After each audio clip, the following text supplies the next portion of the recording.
Clubs that were licensed are over 8.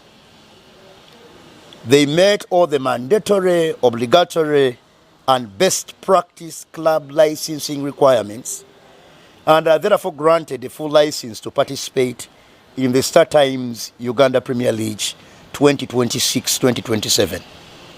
Among these clubs include KCCA FC, Vipers SC, NEC Football Club, SC Villa, URA Football Club, Police Football Club, Chigezi Homeboys Football Club, and Tungasas FC. You must realize that among the newcomers that ticked all the boxes is Chigezi Homeboys and Tungasas FC, and we really appreciate the effort put in by the administration of these respective clubs. We have category 2, and these were clubs that were licensed but with a few gaps, with a few missing components, and we'll grant them full license after fulfilling these components.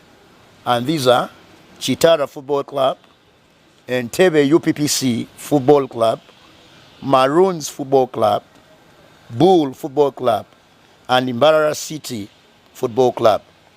I repeat, in category 2 are the clubs that we license, but with a few missing puzzles that need to be put together before they are given full license.